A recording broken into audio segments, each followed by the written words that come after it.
মন সুস্থ থাক, জীবন এগিয়ে যাও।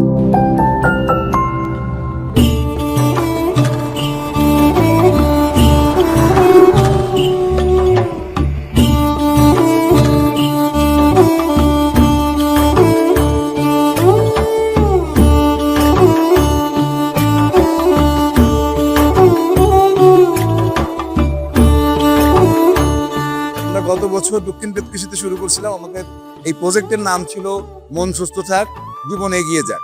তো সেই হিসাবে আমরা এই বছরও চিন্তা করি আমরা চাইলে অন্য জায়গায় যেতে পারতাম, কিন্তু আপনাদের এই জায়গাটা, এই কয়রার এই জায়গাটা এত ভালো লাগায় কাজ করছে, মনে হয়েছে যে আসলে এই টাইপের সহযোগিতা যাদের দরকার তারা এই জায়গাটার মধ্যেই লুকায় আছে। এই যারা আসলেই সমস্যা আছে তাদেরকে যদি আমরা ঠিক মতন করে এই মানসিক স্বাস্থ্যের পাশাপাশি কর্মসংস্থানের ব্যবস্থা করে দিতে পারি, তাহলে কিন্তু একটা পরিবার ঘুরে দাঁড়ায়।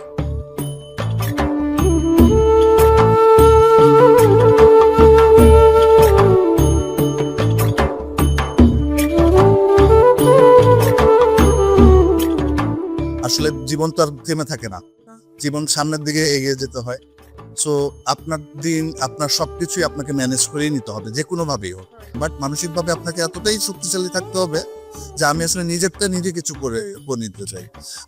আপনাকে তখন দেখবেন অনেক সাহায্য সহযোগিতা আপনারা পাবেন, অনেক মানুষ। আমরাও করতেছি। আমরা গতকালকে 4টা পরিবারকে সাহায্য করেছি, আজকে 2টা পরিবারকে আমরা সাহায্য করলাম স্বাবলম্বী হওয়ার জন্য।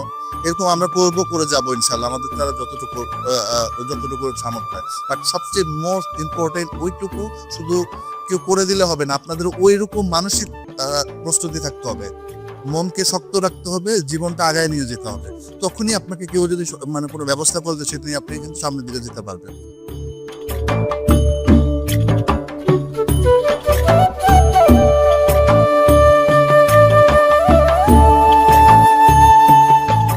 কারোর কেউ মারা গেছে 2-3 বছরের মধ্যে? কারোর জামাই বা কেউ মারা গেছে কিনা? আচ্ছা, আপনার 30 বছর হয়ে গেছে? আচ্ছা, আপনার ছেলে মেয়ে কয়জন? 7জন। এরা সবাই কি ওই সময় তো নিশ্চয়ই বড় ছিল না, অনেক ছোট ছোট ছেলেমেয়ে ছিল, তাই না? আচ্ছা, তো এখন তাদের অবস্থা কি? সবাই ছেলেমেয়ে সবাই বড় হয়ে গেছে? সব বড় হয়ে গেছে। আপনি এখন কিভাবে আপনার জীবন কাটাচ্ছেন বা সংসার কিভাবে চালাচ্ছেন? আচ্ছা,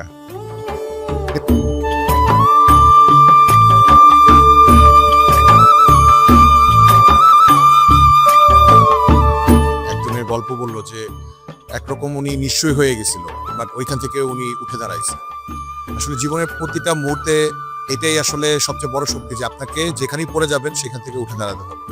তো আপনি যদি এভাবে চিন্তা করেন যে আমি যদি একটা দিন ভালোভাবে বাঁচি, তো আমি বাঁচার মতন করে বাঁচবো। মানুষ প্রত্যেকটা দিন বাঁচতে চায়, সুন্দরভাবে বাঁচতে চায়, যেটা মন এবং স্বাস্থ্য এই দুইটার সাথে খুব সম্পর্ক।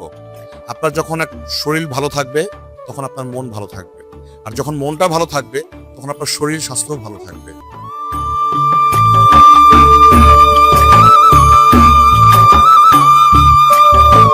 আপনাদের এক একজনের আপনারা স্বামী হারাইছেন হয়তো আজ থেকে কেউ 10 বছর, 20 বছর, কেউ 5 বছর, 7 বছর, 2 বছর, এরকম অনেক মানুষ আপনারা, আমি নিশ্চিত আপনারা এখানে আছেন। সো আপনাদের সংগ্রাম, আপনাদের মনোবল আপনারা নিজেরাই। আমরা এখানে এসে আমরা হয়তো 2টা-3টা আপনাদের কথা বলতে পারবো, কিছু শিখাইতে পারবো, আমরা আমাদের সাহায্য যতটুকু আমরা করতে পারবো, কিন্তু তারপর জীবনের এই সংগ্রাম করে এটার সাথে যে সামনে যাওয়া, এটা আপনাদের করতে হবে। আমার মনে হয় আমরা JCI Dhaka South, JCI Barishal, আমাদের সবার পক্ষ থেকে আপনাদের একটা বিগ স্যালুট, যে আপনারা এত বড় সংগ্রাম করে এই পর্যন্ত আসতে পারছেন এবং আপনাদের বাচ্চাদের এত বড় করতে পারছেন। এই যে আমরা এখন আসছি, আমাদের মতো আরো অনেকেই আসবে আপনাদেরকে সহযোগিতা করতে, মনের জোর বাড়ানো হোক, অর্থনৈতিক ভাবে হোক, যে কোনো ভাবে হোক। আমরা এখন পাশে আসছি, ইনশাল্লাহ ভবিষ্যতেও আমরা পাশে থাকার চেষ্টা করব। তো আপনারা যারা এখানে আছেন, আপনাদের মনের জোরটাকে শক্ত রাখবেন, ইনশাল্লাহ ভালো কিছু হবে। আমরা আশা করব যে আপনারা ভালো থাকেন, আপনাদের পরবর্তী প্রজন্ম ভালো থাকে, আপনারা যাতে বৃদ্ধ বয়সে হোক, পরবর্তী যে কোনো সময়ে হোক, যাতে খুব সুন্দরভাবে বাঁচতে পারে, এটাই আমাদের মূল লক্ষ্য।